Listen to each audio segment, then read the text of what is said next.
Jam berapa sih sekarang? 10. Hah?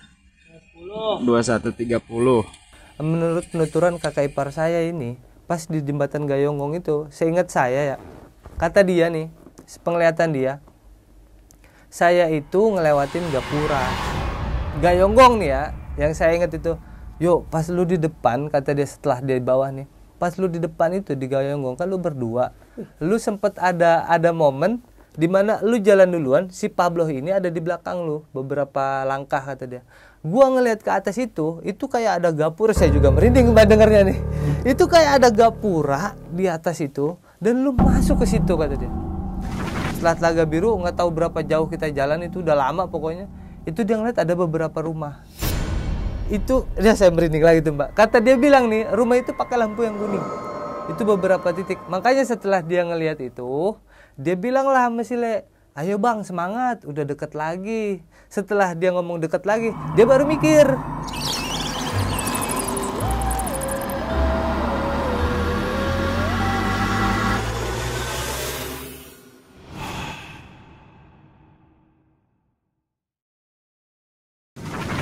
Assalamualaikum warahmatullahi wabarakatuh. Ketemu lagi sama gue, Ratna Ulan.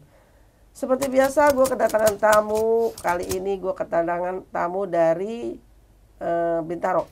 Ceritanya seru banget nih. Itu mengenai pendakian dia ke Gunung Pangrango. Berempat, penuh dengan teror, kagak nyampe-nyampe. Terus gimana lagi? Kita langsung ketemuin aja lagi. Bang Wahyu, apa kabar Bang? Alhamdulillah sehat. Makasih ya Bang, dari jauh-jauh ke sini. Siap, saya juga makasih nih. Udah kita komunikasi lama, Iya. baru kemari. Saya tunggu-tunggu, mana Sebenarnya baru. Mbak, saya mau kemari tuh nggak ini mulu, nggak dapet mulu waktunya. Mungkin yang saya mau ceritain ini juga cerita pendakian. Saya juga bukan anak mapala, cuma sekedar suka juga sama Kemarin berbaur katanya dengan mau alam. ke ini ya, mau cerita Pangrango ya? Ya, yang baru-baru Pangrango ini kan sempat yang Salak juga ada, yang cerita perjalanan yang biasa juga ada, kayak apa cuman perjalanan ini aja, jalan-jalan biasa bukan ke alam gitu Oke. ada. Mungkin Nah, ini saya kasih yang yang Pangrango. Pangrango ini spill dikit Bang. Apanya nih? Cerita yang ceritanya, poinnya aja. poin-poinnya Dikit aja dikit. kita paling itu yang saya ingat perjalanan pulangnya ini, perjalanan turun itu yang seharusnya cuma 30 menit bisa jadi 2 jam. Kalau saya bilang sih bukan nyasar, kita kayak dipanjangin aja nih jalannya, nggak nyampe-nyampe karena sampai saya itu pasrah mau nyampe di mana aja. Terserah dah, yang penting saya turun ke bawah. Intinya itu aja, Mbak. Oke. Sebelum cerita ini dilanjutkan, jangan lupa like, comment, share, dan subscribe, serta bunyikan lonceng. Dan jangan lupa follow Instagram dan TikTok Ratna Ulan Official.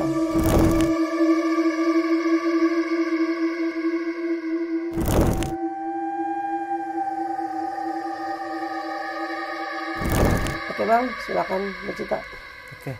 Jadi awal ceritanya nih gini, Mbak. Jadi waktu itu yang saya ingat itu saya dapat kabar nih via WhatsApp, di grup. Itu grup alumni sekolah. Teman saya ada yang meninggal, orang tuanya nih. Di grup itu saya komunikasi sama teman-teman, akhirnya sepakatlah nih kita malam itu, kalau nggak salah bulan puasa minggu kedua, kalau nggak salah bulan puasa kemarin, meluncurlah kita ke TKP rumah teman saya nih. Saya kumpul di sana bareng teman-teman, kita takziah kan. Setelah takziah nih ngobrol-ngobrol. Nah ini ada teman lama saya yang kebetulan CS banget dan nih waktu sekolah.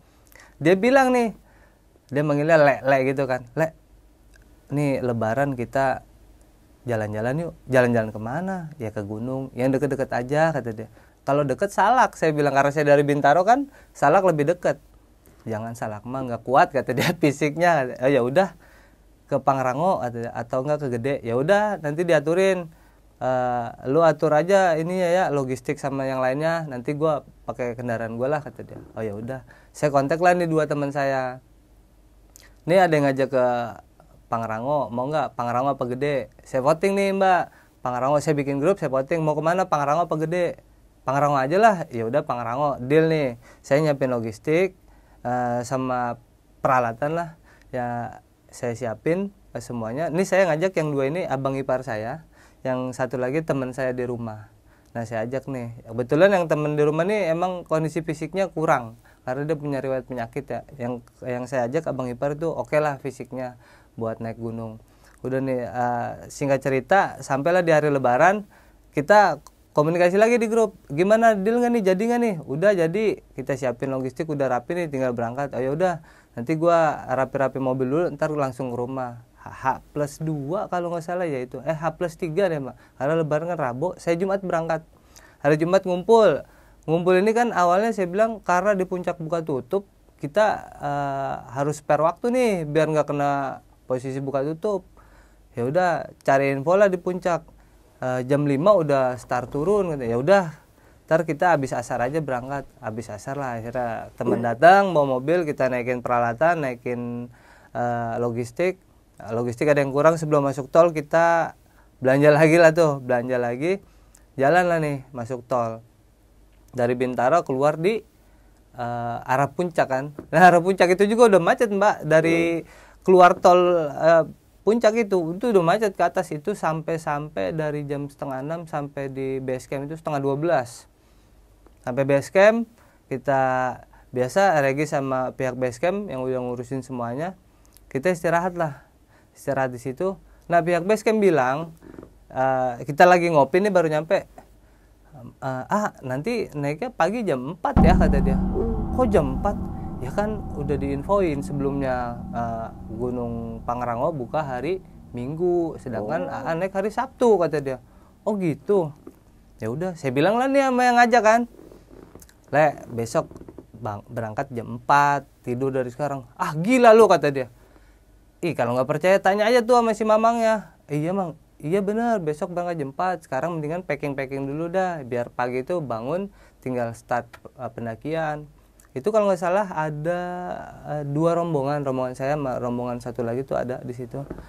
Udah nih setelah itu pagi kita bangun jam 4, mesen makan dulu lah tuh di warung. Maksudnya kan kita belum sarapan mbak, mau nggak mau harus spare makanan biar nanti mungkin di pos berapa kita bisa makan kan. Udah selesai start nih mbak jam 4 pendakian. Start jam 4 pendakian itu aman sih, kita jalan biasa sampai lewat jalur biasa, nggak lewat jalur ilegal, karena dianterin nih sama pihak base camp sampai ke pos apa sih mas, setelah pendakian lah, sampai pos pendakian lah dianterin kata dia. Sampai sini nanti naik ke sana jangan lupa biasalah doa segala macam kata si mamang dari base camp ini. Udahlah naik, nah yang berempat nih duluan mbak, yang 4 orang pendaki ini duluan dia, saya berempat nih belakangan karena tim pendaki santai lah. Jalannya nggak terlalu yang ngoyo harus kenceng gitu kan, cepat nyampe enggak. Jalan lah nih kita berempat. Nah kan udah agak nanjat nih. Jadi teman saya ini saya sebutin aja namanya si Pablo. Kebetulan saya juga cerita ini saya udah izin semua sama teman-teman. Si Pablo nih dia habis napasnya. Baru naik ini dia udah habis napasnya. Saya bilang kebetulan carrier dia juga nggak, isinya nggak banyak, cuma perlengkapan pribadi sama beberapa logistik. Dia naik ini udah habis napasnya. Coy istirahat dulu. Ya udah istirahat dulu. Nah ini saya ingat posisi istirahat itu setelah pos pendakian pos Regis. Nah di atas itu sekitar titik berapa ya kan, ada nomor-nomornya tuh kalau pendakian Pangrango. Saya lupa, cuman di situ udah agak rapet ya pohon-pohon sama ininya. Nah dia tuh berhenti, kita ngeres itu. Dia tuh saya ingat ada pohon tapi kayak rambutan, tapi saya nggak tahu ya itu rambutan apa bukan, tapi yang jelas bukan rambutan, buahnya mirip rambutan dan itu bertumpuk rapih di bawah pohon itu mbak.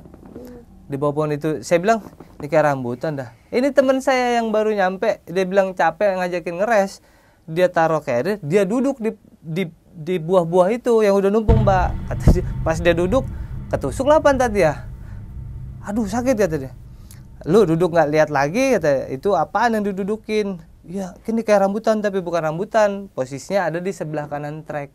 Udah nggak lama lah kita ngeres sekitar 5 menit, jalan lagi sampai di Telaga Biru itu sekitar jam 6.10.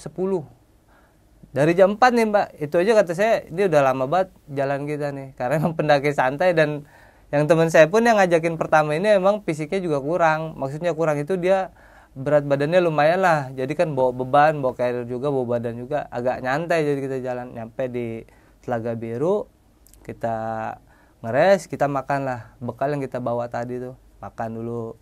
Nah teman saya ini yang satu yang tadi saya bilang ngajakin ngeres pertama nih si Pablo, dia ngajakin tidur. Bro, kita di sini tidur dulu dah. Enggak, gini aja. Ini kan baru jam 6, saya bilang. Habis makan, lu tidur. Nanti setengah jam kita bangunin, kita start lagi jam 7. Saya bilang gitu kan. Ini habis makan malah dia nggak tidur. Soalnya info dari kakak ipar saya, yuk, tadi malam si Pablo nggak tidur, kata dia. Emang kenapa? Pokoknya tuh jam 2 dia bangun, dia makan. Habis makan dia main HP, nggak tidur lagi. Saya bilang, celaka.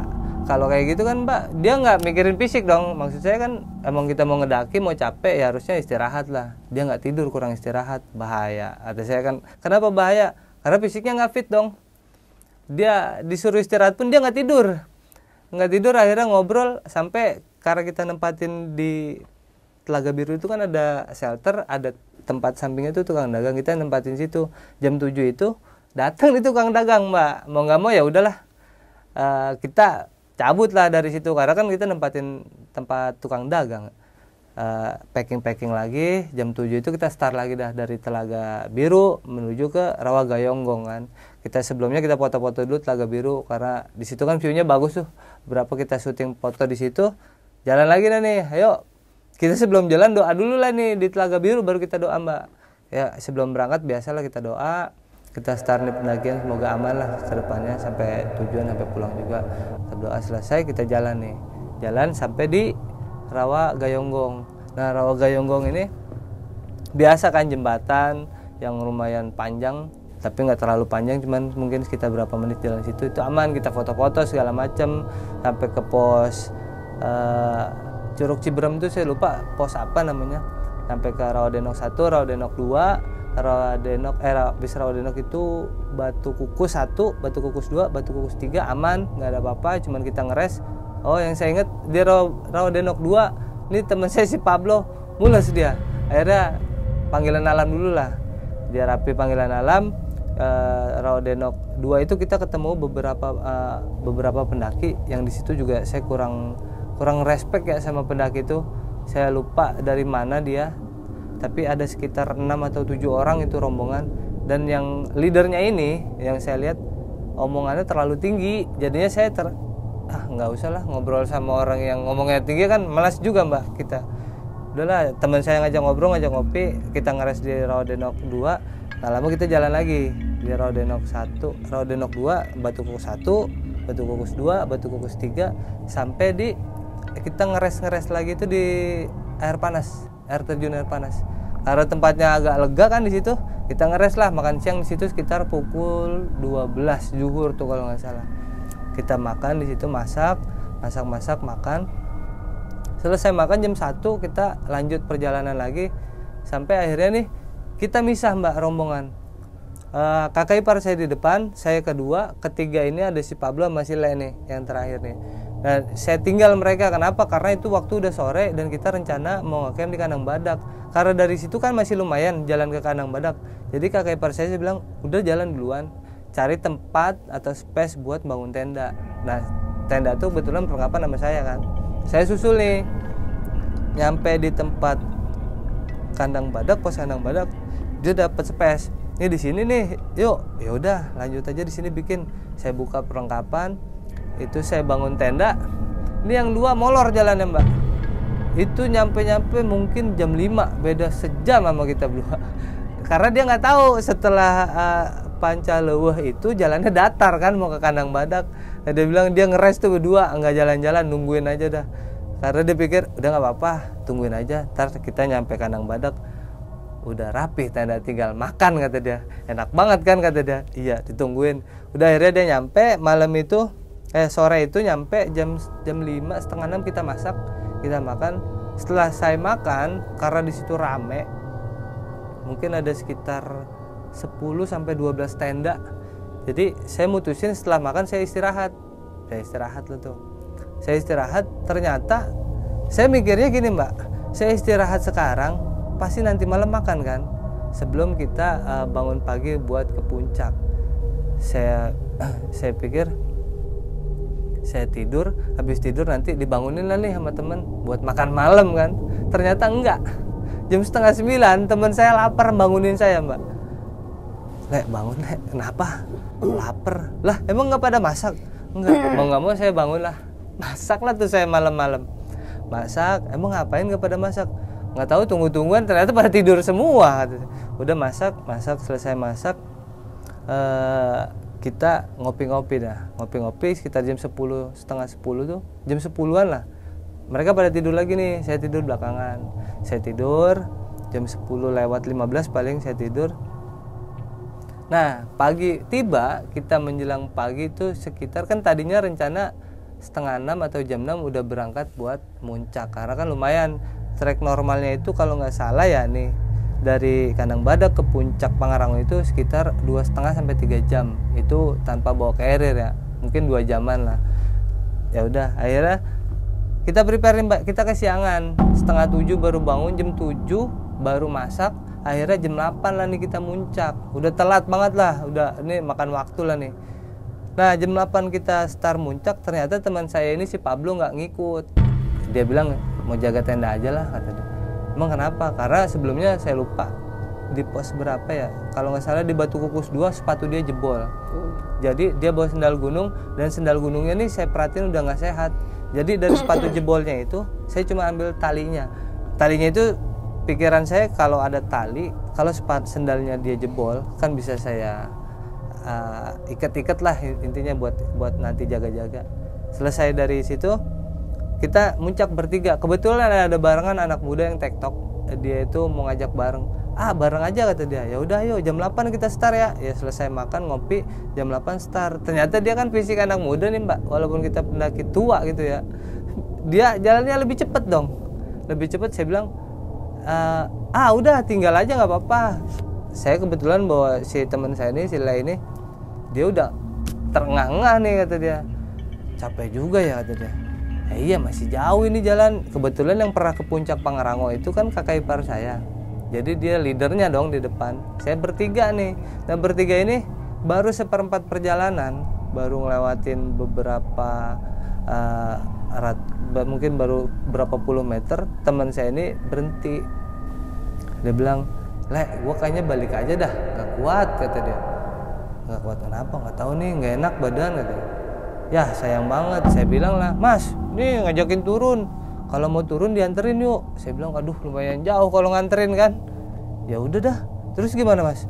Lagi ngapain sih Bang turun? Dibujuk nih sama bang ipar saya kan. Udah naik aja, kalau nggak enak muntahin aja kata dia, ntar dikerokin lah kata dia.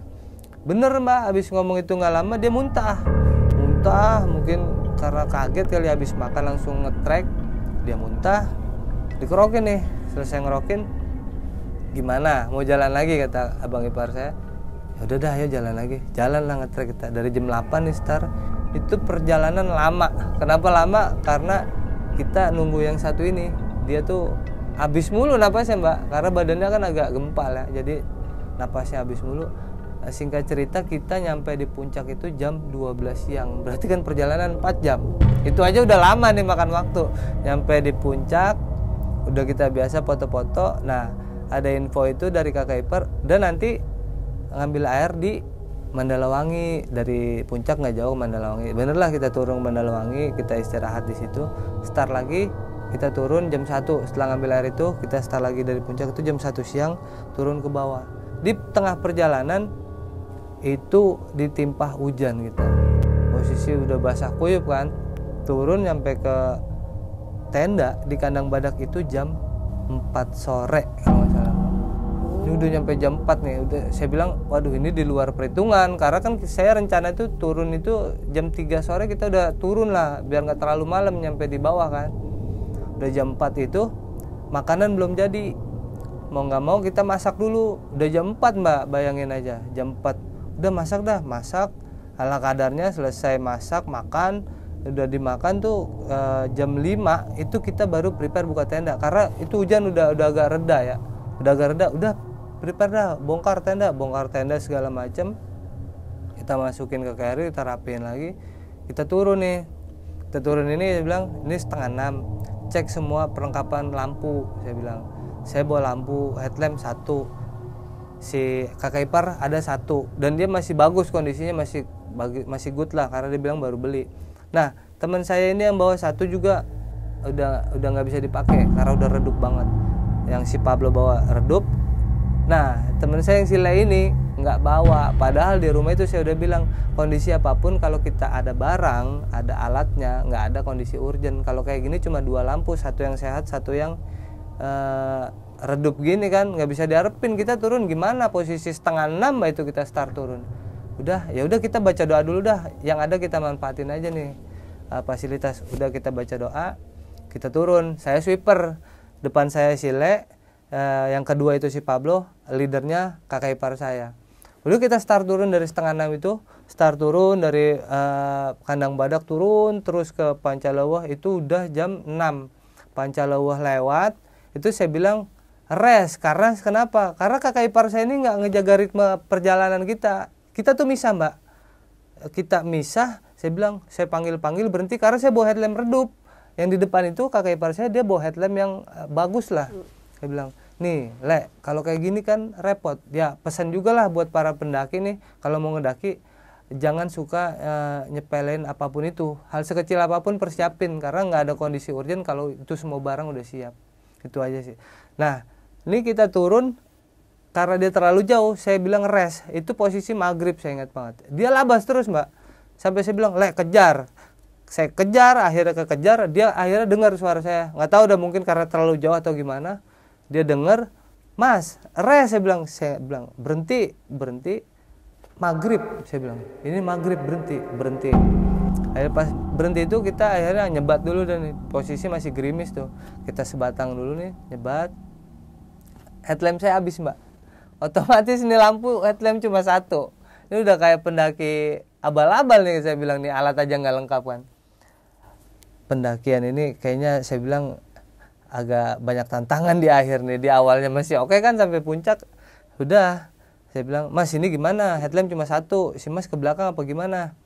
Nggak tahu dah yuk. Oh gini aja pakai handphone. Saya baru ingat, saya nggak pakai handphone. Kayak saya bukan pendaki yang senang foto juga, jadi handphone itu selalu saya mode pesawat taruh tas. Saya lihat, Le, ambil handphone di tas. Coba lihat handphone gua. Ada berapa persen? Ini ada 60%. Nah, lumayan nih pakai flash kan, pakai flash handphone lumayan di belakang. Handphone Pablo dah. Coba buka, dia ada sekitar 60 atau 64%-an lah. Nah, udah nih pakai handphone aman lah nih kita perjalanan. Pakai handphone. Nah, kebetulan si Pablo bawa powerbank, headlamp saya itu yang model cas. Jadi dicas lah di tasnya si Pablo. Kita start lagi ya. Ya, Mas Edi di depan, si Pablo, terus si Le, terus saya di belakang. Masih saya posisi jadi sweeper nih. Dari situ jalan setelah maghrib tuh, sampailah kita di ini Mbak, air terjun air panas itu. Sampai di situ ada shelter, kita ngeres di situ. Kita nyebrang nih kan. Saya bilang, ini udah nggak ada pendaki lagi yang turun ataupun naik.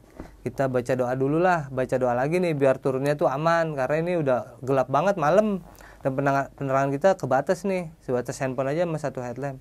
Sudah baca doa, nyebrang lagi nih. Itu nyebrang, saya bilang si Le ini, saya bilang, Le, nyebrang bismillah, baca. Ini soalnya kabut, Mbak. Kabut itu naik. Emang ada city light kan kalau dari si shelter itu tuh kelihatan city light tuh keren banget. Tapi pas kita turun ke air terjun itu kan hujan, dia nguap itu jarak pandang cuma 1 meter mungkin, Mbak. Nggak tahu itu kabutnya tebal banget lah. Udah turun, itu teman saya mau 2 kali jatuh. Saya bilang, sampai saya pegang carrier-nya, bismillah pelan-pelan, kata saya. Iya Le, pelan-pelan aja, udah nggak apa-apa, rendam aja kaki, panas kayak gimana, kayak biar nyampe aja dulu nyebrang. Alhamdulillah kita di situ berempat selamat lah, nyampe ke seberang air terjun itu. Nah, terbang air terjun, si Le ini ngajakin ngeres nih, Mbak. Le, res dulu yuk, kata dia. Ngeres. Itu ada tukang dagang. Emang situ saya juga aneh ya, kok ada tukang dagang, sedangkan pendaki ini nggak ada yang naik, Mbak. Ada tukang dagang 2 orang di shelter air terjun air panas itu. Saya bilang, udah nggak usah ngeres lah, terus aja lanjut kita. Lanjut, nyampe di Batu Kukus 3.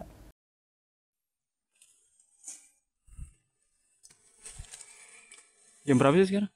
7. Jam 7. Masih di Batu Kukus 3. Berapa? Unyuk. Ya kan, Le? Ini loh, tulisannya dong, belum. Jam 7. Batu Kukus 3. Lalu lari nyalain nambah gua. Gitu. Masih posisi di Batu Kukus 3 ini saya ngerasa udah aneh. Kenapa saya bilang udah aneh? Karena ini pundak saya ini belakang itu selalu merinding. Makanya saya selama nge-trek ini setelah dari air terjun, saya itu mepet sama si Le ini. Saya pengen jalan tuh berdampingan lah Mbak. Karena saya pikir kalau berdampingan mungkin lebih aman gitu kan. Karena di belakang saya udah gak nyaman nih. Tapi alangkah naasnya saya tuh ditutup terus jalur saya sama dia. Ditutup terus. Udah lu di belakang aja. Ya emang kenapa sih bareng-bareng? Udah di belakang aja. Karena dia cerita ini pas di bawah. Karena gue tahu Le, kalau orang sweeper itu udah ke depan terus, itu di belakang udah nggak beres. Gue nggak mau nemuin yang kayak gitu. Cerita dia pas turun gitu Mbak. Makanya dia nggak ngasih saya nih buat ke depan. Udahlah, ya udahlah, saya nikmatin aja nih di belakang walaupun merinding syahdu gitu kan. Udah saya turun. Ya. Pas ini turun, saya ingat kalau nggak salah itu di Batu Kukus 2. Jam 19.13. Batu Kukus 2 ya? Hah? 2. Batu Kukus 2. Gue gelapin gak apa-apa ya? Suara dulu kayak Rino. Rangkum. Batu Kukus 2. Jam 19.13. Si Pablo ini, dia kan patunya jebol. Dan kebetulan itu udah saya ikat kalau nggak salah di Batu Kukus 2, Batu Kukus 3 itu saya udah ikat sendalnya dia pakai tali sepatu yang tadi saya manfaatin itu. Saya udah ikat, maksud saya biar dia kuat kan sendalnya itu. Jalan ini kalau nggak salah di Batu Kukus 2, kaki dia nih Mbak, saya udah bilang turun hati-hati, hujan licin. Karena leadernya Mas Edi dia kedua, dia nggak dapet nih cahaya. Pas gitu turun itu nggak tahu di pas mananya, itu kaki dia masuk batu. Dia masuk sebelah kanan, saya ingat dia masuk ke kanan kakinya, itu masuk batu segini Mbak, celah batu itu sekitar sebetis lah. Dia oleng, otomatis kalau dia oleng ke kiri kakinya patah. Hitungan saya itu kaki patah. Tapi beruntungnya dia pas dia masuk ini batu, kakinya keluar baru dia roboh ke kiri. Mau nggak mau kita bantulah buat aman Bro, aman. Cuma lecet tuh di bagian kakinya. Saya bilang turunnya pelan-pelan aja, hati-hati, nggak usah buru-buru. Yang penting kita aman. Ya udah ngeres dulu, jalan lagi. Nggak lama ngeres kita 5 menit, minum dah, kita turun lagi, jalan lagi di Batu Kukus 2. Kita labas Batu Kukus 1, kita labas di Batu Kukus 1 itu. Setelah Batu Kukus 1, teman saya ini ngedrop. Si Pablo ini kebetulan dia punya riwayat penyakit gula Mbak. Di situ dia ngedrop. Ngedropnya itu gulanya turun karena dia udah bisa ngerasain nih gula turun kata dia. Ya udah istirahat dulu, makanlah akhirnya dia yang manis-manis. Makan yang manis-manis udah aman, udah. Dia tuh udah kesel nih kata dia di bawah nih, waktu di bawah cerita tuh dia udah kesel di situ tuh. Kenapa? Karena sendal alas kakinya bermasalah, yang kedua gulanya nggak normal. Makanya PR banget dah tuh buat dia. Dia udah nahan emosi lah kata dia. Udah mau marah, mau kesel, mau gimana dah. Udah turun lagi dari Batu Kukus itu. Kita ke Rawadenok 1, ke Rawadenok 2. Saya bilang ngeres nih Mbak bener. Mau. Lu di belakang gua. Kalian ogah. Gua capek. Ya, lu agak dikit. Di belakang dah. Gelap ya? Lu lah kan. Lu kalau di depan sendiri. Shelter Rawadenok 2. Gelap. Ngeres, kita minum, kita nyebat dulu. Si Pablo itu saya benerin lagi talinya. Coy kata dia nih nggak beres, ikatannya lepas apa gimana? Ya udah ikat ulang lagi. Saya ikat ulang. Saya punya ide nih Mbak. Saya bilang ini ritme perjalanan nggak rapi. Saya bilang kita jalan itu nggak rapet, sedangkan kita perlunya rapet kan biar saling bisa ngejaga. Saya bilang akhirnya, Mas, kakak ipar saya nih, Mas jadi sweeper gantian, saya di depan jadi leader. Oh yaudah yuk siap, dia mah siap aja ya kan. Udah yuk, udah aman nih, jalan lagi Rawadenok 2. Kita jalan turun, posisinya saya di leader, Pablo, Sile sama kakak ipar saya di belakang. Jalan lah mulai turun. mulai turun. Ini kejadiannya dari Rawadenok 2 menurut saya ya Mbak. Dari Rawadenok 2 ini seingat saya, karena di tahun 2020 kalau nggak salah saya pernah naik bareng Om Heru Survipal itu. Seingat saya dari Rawadenok 2 turun ke bawah itu nggak terlalu jauh ya. Hitungannya nggak jauh lah, karena kan pas naik aja ada ini tuh, ada apa sih namanya, rute perjalanan berapa jauh antar pos. Itu dari Rawadenok 2 ke Rawadenok 1 itu lama. Perjalanannya panjang. Sampai karena si Pablo ini pernah ikut saya ke Pangrango, walaupun kita nggak nyampe puncak waktu itu, cuma sampai Rawadenok 2, otomatis kan masih ada bayangan trek nih Mbak. Si Pablo ngomong sama saya karena dia di belakang saya kan, "Coy, bentar lagi juga kan Rawadenok 1 ya," kata dia. Iya, itu dari dia ngomong sampai 20 menit kita nggak nemu Rawadenok 1 Mbak. Tapi menurut saya ini bukan disasarin. Mungkin saya positifnya, mungkin kita capek jadi jalannya lama mungkin ya. Yang kedua, kalaupun ini kok nggak nyampe-nyampe, tapi ada juga pikiran negatif Mbak. Udah ntar juga nyampe kata saya kan. Turun terus. Nah Mas Edi di belakang itu kakak ipar saya, karena kita udah mulai rapet, dia tuh udah sering banyak ngobrol. Jadi, "Pablo gimana? Sehat?" kata dia. "Sehat, ayo jalan terus, ayo semangat." Dia tuh sering komunikasi ke depan nih Mas Edi nih. Udah turun. Itu sekitar mungkin 30 menitan baru sampailah kita di Rawadenok 1. Bayangin aja Mbak, Rawadenok 2 ke Rawadenok 1 berapa jauh? Kalau nggak salah itu 200 atau 400 meter jaraknya. Itu baru nyampe. Kita ngeres di Rawadenok 1. Itu nggak lama, cuma berdiri. Aman nggak? Aman. Udah cuma ngecek aja nih, saling ngecek aja kita nih berempat. Aman. Kita lanjut ya, kita berhenti di Ciberem aja, air terjun di situ. Ya udah ya, turun nih. Karena saya leader, saya turun duluan. Itu ketemu persimpangan. Jadi bukan persimpangan Mbak, jadi kayak jalur, cuma ada yang jalurnya agak curam, ada yang agak datar.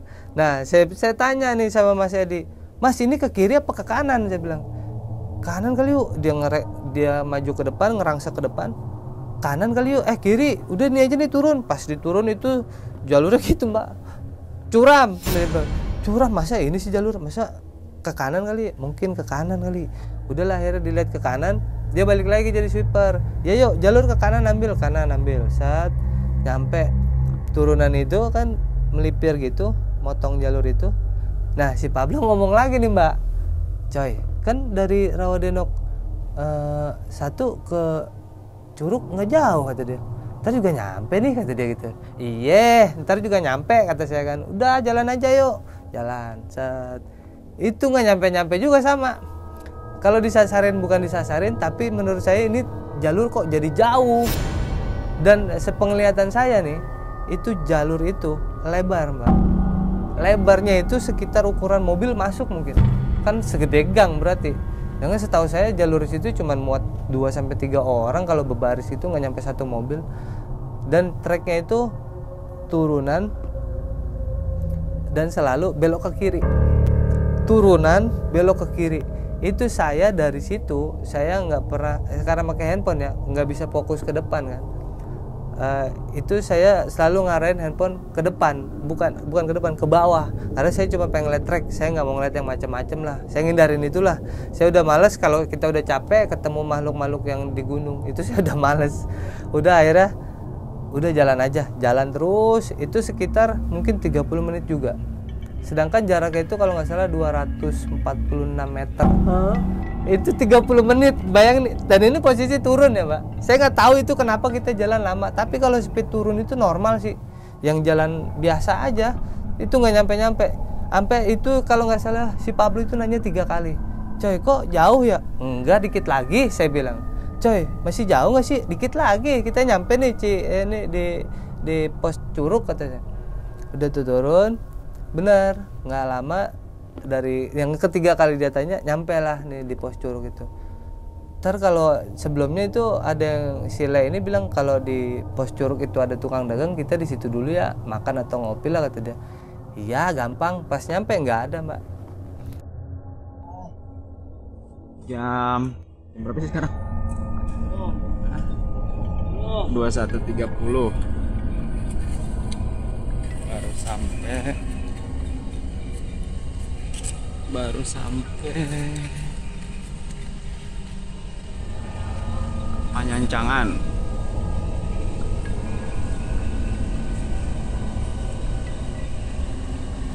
Nih,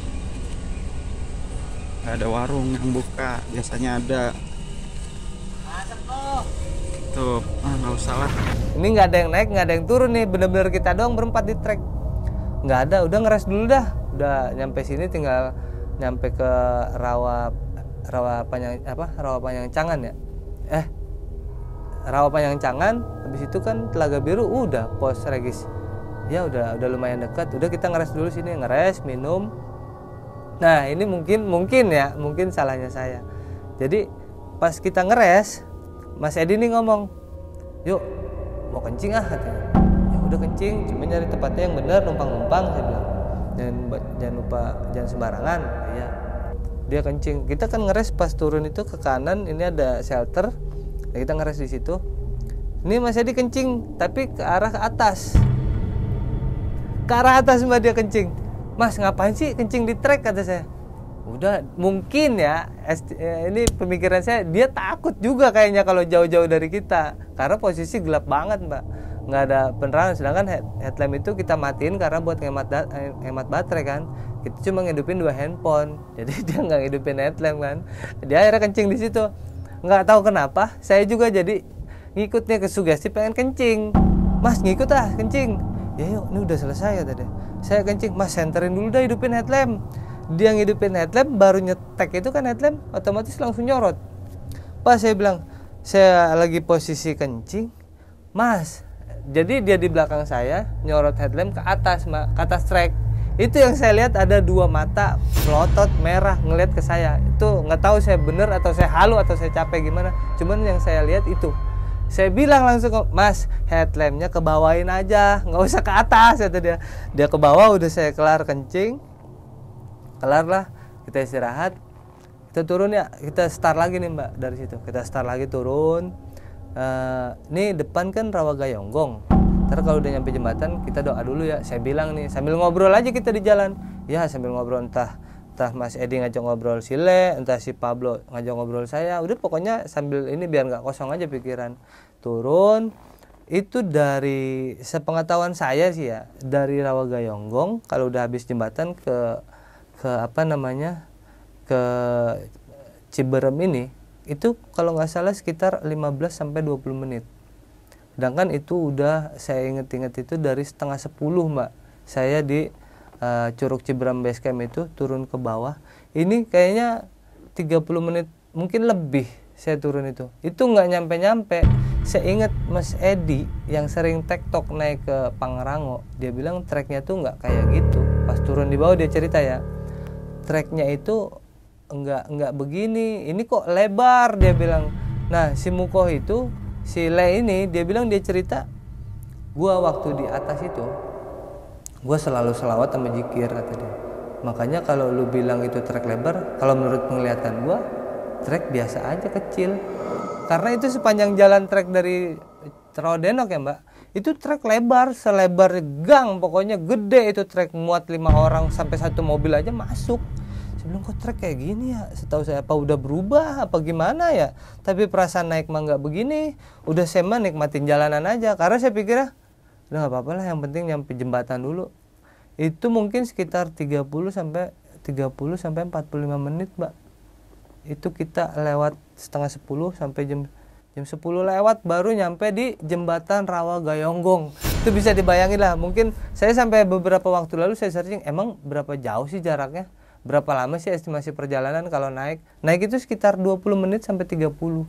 Sedangkan ini kita turun, harusnya logikanya gitu lebih cepat dong, ini malah lama. Udah gak beres kata saya. Udah di Rawa Gayonggong itu pas jembatan saya berhentiin teman-teman saya, berhubung saya leader, berhenti dulu. Kenapa lagi lah kata dia. Udah berhenti, kita baca doa dulu. Ini udah nyampe jembatan, baca doa lah tuh akhirnya. Baca doa selesai. Tadinya nih saya dalam hati pengen bilang, nanti karena feeling saya ini nggak enak nih, karena nanti kita ini kan lewatin Gayonggong, jembatan ini nggak ada jalan lain, cuman ini. Kalau saya pengen bilang nih ke teman-teman, kalau nanti ada yang ngejegat di depan, nggak usah lari, kita terus aja lewatin, nggak bakalan diapa-apain. Saya pengen bilang begitu, tapi takutnya saya nanti malah kesuges dong teman-teman, malah posisi capek, dapat omongan yang kayak gitu kan, nanti malah ngeliat yang enggak kan. Udahlah nggak usah diomongin. Udah nih akhirnya kita jalan sambil ngobrol. Nah posisinya enggak berbanjar, kita berdua karena saya pengen biar sama-sama aja lah. Udah nih akhirnya sambil jalan ngobrol ini lewatin jembatan Gayonggong ini nggak habis-habis juga, panjang mbak. Atau saya kok ya sambil ngobrol aja sambil tapi berempatnya ngerasain ini kok jembatan panjang banget nggak habis-habis gitu. Jadi kalau dibilang nyasar mah enggak selama perjalanan ini, cuma itu jalurnya tuh kayak dibikin panjang aja. Aturan yang berapa menit jadi beberapa menit kan gitu. Udah nih, udah nikmatin aja lah perjalanan. Nah ini saya lupa, menurut penuturan kakak ipar saya ini, pas di jembatan Gayonggong itu, seingat saya ya, kata dia nih, penglihatan dia, saya itu ngelewatin Gapura.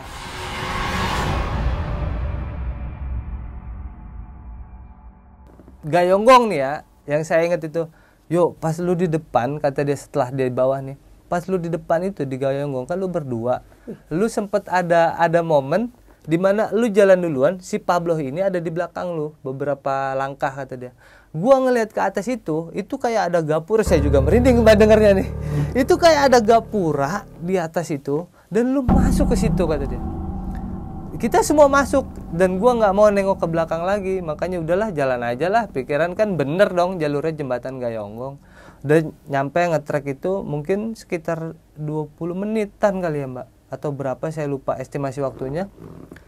Nyampe lah kita di ujung jembatan Gayonggong. Nyampe jembatan Gayonggong ujung itu, kita bersyukur lah di situ. Alhamdulillah habis jembatan, tinggal ke Telaga Biru. Ya yuk semangat, dikit lagi nyampe kata Mas Edi di belakang. Udah jalan lagi yuk, jalan sambil ngobrol-ngobrol masih. Dan ini udah mulai jalannya berbanjar lagi, Mas Edi di belakang, Sile, Pablo, saya di depan. Posisinya ini saya udah pakai headlamp Mas Edi ya yang tadi tuh. Nah headlamp ini saya kasih ke Mas Edi karena dia di belakang kan, dia pakai headlamp itu, saya pakai headlamp yang udah dicas tadi tuh di tasnya Pablo. Saya pakai itu headlamp udah terang. Dan kenapa di saat saya pakai headlamp itu saya nggak mau yang mode fokus mbak, kan dia ada modenya tuh, saya mode yang pencar.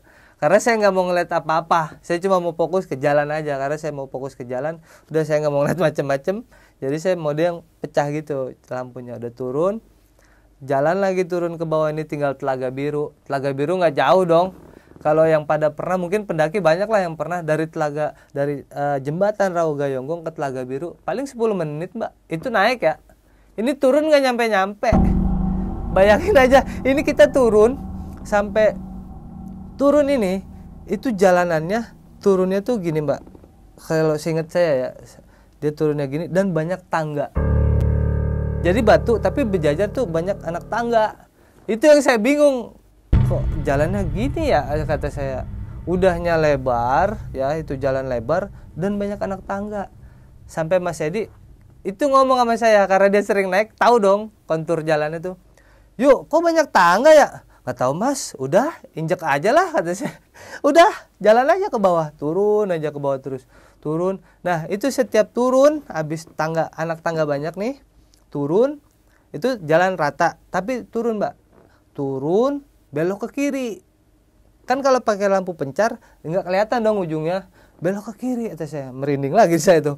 Kejalanan nggak habis-habis ya, selalu gitu, jalanan nih anak tangga lagi, turun ke kiri, itu gelap, turun lagi, itu mungkin sampai beberapa kali ya, anak tangga turun ke kiri, ini jalanan nggak habis-habis. Saya sampai berpikir mungkin kita disesatin, mungkin kita nanti tembusnya di mana gitu, karena pikiran saya udah jelek nih, karena udah capek banget mbak, itu jalan nggak nyampe-nyampe, posisinya harusnya kita udah deket kan, nggak apa-apa lah ditembusin ke kampung mana aja. Pikiran saya nih, pikiran saya pribadi, yang penting saya nyampe bawah, saya bisa istirahat, itu aja. Mau itu nanti parkiran mobil di mana ngambilnya jauh, bodoh amat lah pikiran saya, yang penting kita nyampe dulu aja lah. Udah ini nyampe ke tadi itu Telaga Biru nih tujuan kita. Setelah itu mungkin 20 menit itu lebih, mungkin lebih ya. Pokoknya turun itu sampai Mas Edi nih yang di belakang, karena dia udah hafal treknya. Yuk, udah nyampe Telaga Biru belum? Kata dia. Belum Mas, masih jauh kali. Udah nih kita jalan lagi. Sampai dia mungkin 2 atau 3 kali nanya, yuk Telaga Biru udah nyampe? Belum, kata saya. Udah tunggu aja, jalan terus ayo. Jalan terus. Sampai itu tuh jalan udah pada payah. Sejalannya gimana sih kalau udah capek banget tuh. Udah turun, nyampe lah akhirnya kita di Telaga Biru. Di Telaga Biru kondisinya waktu itu nggak ada penerangan sama sekali, gelap banget. Dan Mas Edi ini udah punya banyak cerita di Telaga Biru. Maksudnya masukan dari temennya, cerita dari pengalaman orang juga udah banyak kejadian di Telaga Biru. Bahkan dia pun sendiri mengalami di Telaga Biru itu sama temennya waktu dia kecelakaan waktu itu. Udah turun, udah nyampe Telaga Biru. Yuk gas lagi, udah deket nih. Selesai Telaga Biru, kita jalan lagi. Tapi ini yang saya notice, jalannya sama Mbak. Samanya ini jalan bertangga, beranak tangga, turunan, belok kiri. Itu selalu kayak gitu. Itu selalu kayak gitu. Kah sama ya, tapi nggak apa-apa lah. Yang penting Telaga Biru udah lewat. Pikiran saya kan tinggal pos yang satu tuh sama pos registrasi kan, udah deket lah. Pas ini jalan agak rata, saya juga kayaknya nggak ada jalan rata dah. Itu jalan datar Mbak, datar lebar ukuran satu mobil muat. Ini jalan rata. Di sini kita berempat dengar semua ada suara musik. Tapi ini bukan musik yang gamelan atau kayak gimana. Ini musik pop biasa, kita dengar semua empat-empatnya. Kita, udah ada suara musik, kata Mas Edi. Dengar nggak? Iya denger, ayo udah deket nih, kata kita kan. Kita jalan lagi, udah jalan itu dengar suara musik. Pikiran kita mungkin di registrasi, pos registrasi ada yang jaga, ada yang lagi dengerin musik, dipakein ini speaker kan gitu, kenceng gitu kan suaranya. Tapi saya kembali mikir lagi Mbak, jaraknya itu sekitar mungkin agak jauh juga ya dari Telaga Biru ke pos Simaksi. Kalaupun pakai speaker digedein, kayaknya nggak nyampe juga ada suaranya gitu ya. Udahlah saya nggak habis pikir, yang penting udah anak-anak seneng nih, udah mau nyampe denger musik gitu kan. Udah turun lagi. Nah di satu momen turunan ini kembali dengan jalan anak tangga dan turunan belok kiri. Pasti kan kalau turunan belok kiri itu gelap Mbak, kirinya nggak kelihatan. Turunan belok kiri, setelah itu jalannya rata lagi Mbak. Ini bukan muter ya, tapi memang kayaknya jalannya tuh panjang aja, lebih dijauhin aja. Nyampe di jalan datar lagi, karena si Le ini udah capek, dia kakinya udah kram. Mas Edi pun sempat beberapa kali jatuh di belakang, sampai ada beberapa luka lah di belakang tuh karena dia kurang fokus atau capek. Nah si Le ini kakinya udah capek, udah kram nih Mbak, sebelah kanan. Dia bilang, Le, kaki gua kram lagi. Yaudah diinin dulu, minum Paramek biasanya kan kalau kaki kram tuh, atau obat sejenisnya lah. Obat mencret. Obat mencret. Iya. Diapetnya habis, itu yang ada cuma obat Paramek. Dia minum tuh obat Paramek itu. Udah mendingan, udah ya kita jalan lagi. Ini nggak lama, 5 menit nih. 5 menit ketemu jalan rata. Nah di sini nih kesaksian Mas Edi ya yang di belakang. Dia ngomong nih Mbak sama si Le ini, Bang ayo semangat, udah deket lagi, kata dia gitu kan. Setelah itu ternyata dia nih sebelum ngomong itu, kenapa alasannya dia ngomong bilang udah deket, karena sebelum ngomong itu dia ngeliat sebelah kanan ini ya, setelah Telaga Biru nggak tahu berapa jauh kita jalan, itu udah lama pokoknya. Itu dia ngeliat ada beberapa rumah. Itu dia, saya merinding lagi tuh Mbak. Kata dia bilang nih, rumah itu pakai lampu yang kuning. Itu beberapa titik. Makanya setelah dia ngelihat itu, dia bilang lah sama si Le, ayo Bang semangat, udah deket lagi. Setelah dia ngomong deket lagi, dia baru mikir, ini masih jauh. Ke bawah itu nggak mungkin ada rumah. Ini bukan rumah pasti kan. Ini bukan sesuatu yang real nyata dia lihat. Dia bilang, dia diem. Udah dia diem, dia jalan lagi nih Mbak. Di saat itu, setelah itu nggak lama, mungkin sekian berapa menit, si Pablo pun menurut kesaksian dia nih, sebelah kiri itu ada. Gue juga lihat coy, pas di bawah nih dia cerita, gue juga lihat Mas, kata dia, sebelah kiri tuh ada susunan rumah, cuman nggak nempel kayak komplek ya Mbak, rumah-rumah aja gitu. Itu lampunya kuning. Gue juga mikir, emang ada rumah, kata dia di sini. Udah udah gue nggak hirauin, udah turun lagi. Nah yang banyak zikir itu kan cuman sile aja nih mbak, dia tuh zikir sama salawat. Dia bilang gue tuh banyak zikir sama salawat selama perjalanan, yang dia bilang udah nggak beres dari Rawadenok 2 itu gue mikirnya udah nggak beres, makanya gue banyak salawat sama zikir. Dan semua yang lu bilang itu menurut gue trek yang kita lewatin itu sama aja. Ini pandangannya beda nih mbak, antara yang dia yang sering zikir sama salawat, dia bilang treknya sama seperti kita waktu naik. Sedangkan saya bertiga ngerasain trek itu lebar, turunan curam, dan anak tangga. Kan nggak ada mbak trek anak tangga di Cibodas, mana ada sih. Anak tangga pun paling gede, kalau ini kan kayak anak tangga aja gitu. Gak lama dari situ nyampe lah kita di pos yang saya bilang pos antara Telaga Biru sama registrasi. Nah di pos itu saya lupa nama posnya apa, ada nama posnya.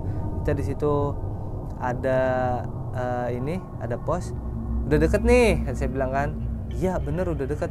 Yang saya notice adalah, saya ingat mbak cerita awal saya, si Pablo waktu ngeres pertama dia dudukin rambutan yang tajam-tajam itu. Itu kalau saya naik, saya ingat naik itu adanya di sebelah kanan. Kalau saya turun otomatis ada di sebelah kiri dong. Itu saya cariin mbak setelah Telaga Biru itu ketemu pohonnya ketemu, tumpukan rambutannya pun ketemu. Itu sampai saya geser, ini bener nih yang tadi didudukin, itu adanya sebelah kanan. Saya kalau ingat itu bener merinding. Aduh, kata saya, kok ada di kanan, gak beres nih, saya bilang. Udah ayo terus turun. Akhirnya nyampe lah. Itu masih yang terakhir ya, abis itu masih ada jalanan yang turunnya begitu tuh agak curam, belok ke kiri. Itu masih ada, saya ingat karena saya di depan kan, saya ingat jalan masih kayak gini aja. Saya sampai ngedumel gitu sendiri. Udah nyampe itu, setelah turunan itu ketemulah akhirnya pos registrasi. Itu kata saya perjalanan yang luar biasa. Itu dari, saya ingat dari pos Ciberem itu 9:30 kalau nggak salah, ada videonya sama si Pablo, tapi saya nggak tahu, mungkin nanti kalau saya dapat saya bisa share ke mbak. 9:30 sampai ke bawah itu jam 12 kurang, 2 jam setengah lebih kita jalan. Sedangkan estimasi pendakian aja nggak nyampe sejam mbak, nyampe ke Ciberem. Sedangkan kan itu tempat wisata juga kan, banyak yang anak-anak pada ke situ, wisatawan kita yang pada ke situ. Itu kita jalan 2 jam, hampir dibilang bisa digalang dari 9:30 sampai jam 12 kurang, ya sekitar segituan lah kita habis estimasi waktu. Selesai turun itu pos pendakian, kita keluar kan, biasa tuh yang jalan komplok itu. Udah saya mau ceritanya mau nge-review perjalanan, tapi si Le bilang, udah, gue juga ngerasain apa yang lu rasain, nanti aja di base camp kita ceritanya. Akhirnya turun terus sampai ke base camp. Udah sampai ke base camp istirahat, kita ngeteh, kita ngerokok, udah kita istirahat di situ, ngobrol. Iya nanti aja kali di rumah ya udah kita cerita semuanya di rumah dah. Ya itu yang semua saya ceritain, itu kita ceritain semua, kita alamin semua tuh mbak.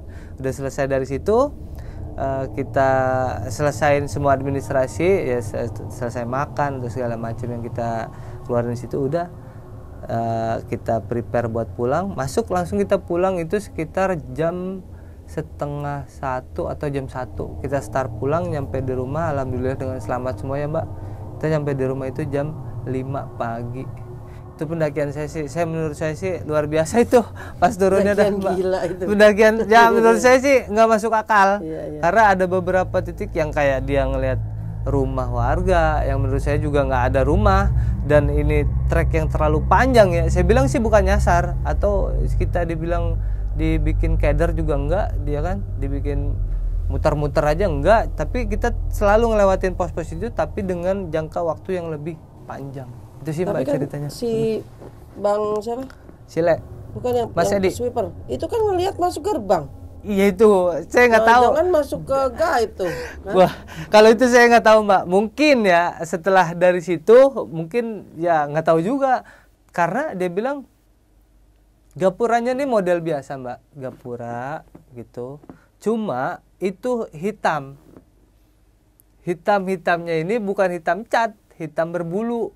Saya nggak tahu itu gapura atau itu mungkin itu kaki genderuwo. Kan tahu mbak genderuwo gede kan? saya juga nggak tahu, cuman itulah Nah, perjalanannya. waktu jadi sweeper nih, apa yang dirasain? Nah, Mas Edi setelah itu dia cerita pas di rumah.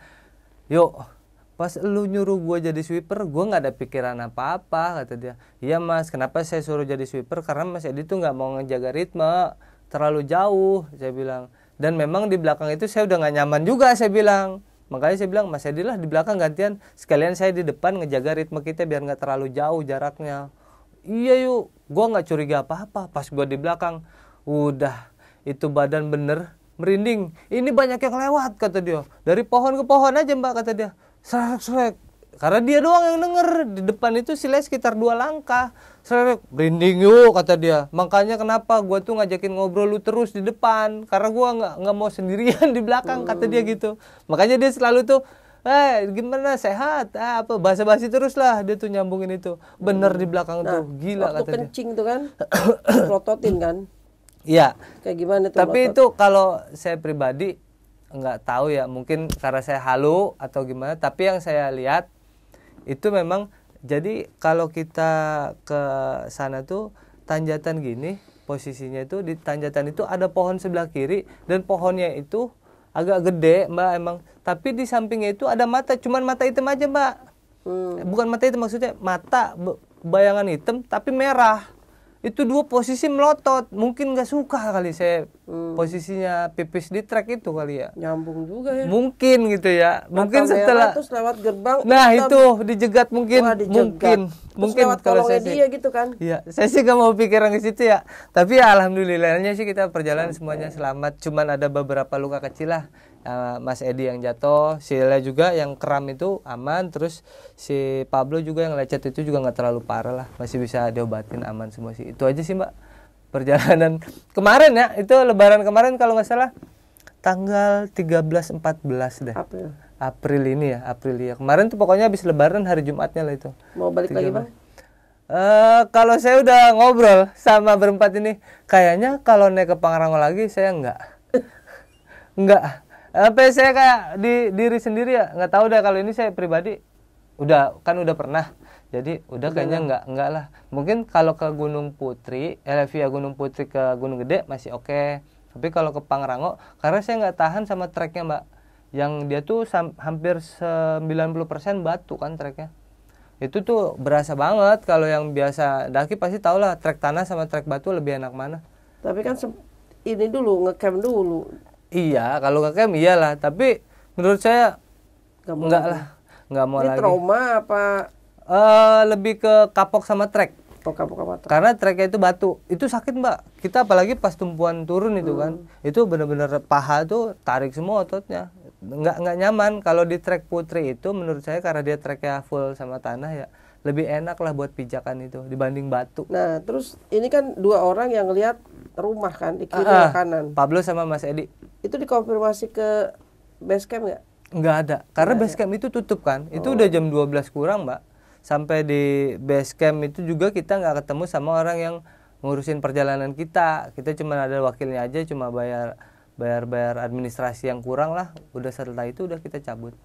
Itu aja. Ngeri juga ya. Yang bikin ngeri ya itu tadi. Saya tuh nggak habis pikir perjalanannya jadi jauh, sedangkan naik aja estimasi waktunya nggak segitu. Kalau jalan lebar terus ada tangga, jangan-jangan masuk ke komplek nih. Nah kan ada lagi komplek. Komplek gaib maksudnya. Nah bisa jadi karena jalannya tuh habis tangga, beberapa anak tangga, turunan terjal, belok kiri, itu selalu kayak gitu.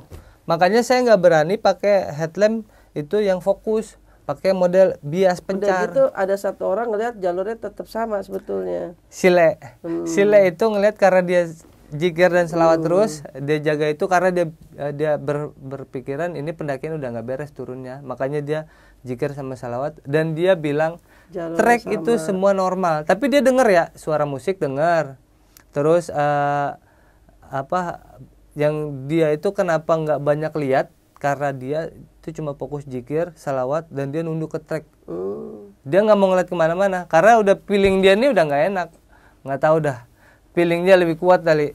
Itu aja sih. Alhamdulillah lah sampai selamat ya kan. Iya, alhamdulillahnya selamat. Ini mungkin perjalanan yang apa ya, menurut saya banyak cerita lah. Iya. Sebelumnya saya udah juga sama Mas Heru Om Heru Survival itu saya dakian bersama dan itu saya sakit Mbak. Itu sampai sakit dan memang benar ada beberapa cerita pendakian yang bilang kalau orang mendaki nggak izin orang tua atau nggak dibolehin itu pasti dapat di gunung. Itu saya berangkat Pesan moralnya izin, ya? pesan moral. Berangkat saya izin sama orang tua, tapi orang tua tuh nggak ngizinin. Kayak udahlah berangkat aja, pikiran bareng-bareng itu. Itu saya sakit sampai 3 atau 4 hari Mbak. Di base camp 2 hari, 5 hari. Di base camp 2 hari saya itu panas, kata teman saya itu sampai 40 lebih panas saya. Saya nggak siuman, nggak sadar panas. Setelah itu dijemput teman, akhirnya dibawa pulang 3 hari sakit di rumah. Baru dah tuh. Baru benar-benar itu asli. Kalau mau mendaki izin sama orang rumah lah intinya. Betul. Itu pesan moralnya Pesan teman-teman. moral ya. Oke Bang, terima kasih banyak. Ceritanya seru banget. Sama-sama Mbak Ini Ratna. perjalanan dari pas turun ya, kacau banget. Pas turun luar biasa. Makasih teman-teman. Sampai ketemu lagi. Assalamualaikum warahmatullahi wabarakatuh. Bye.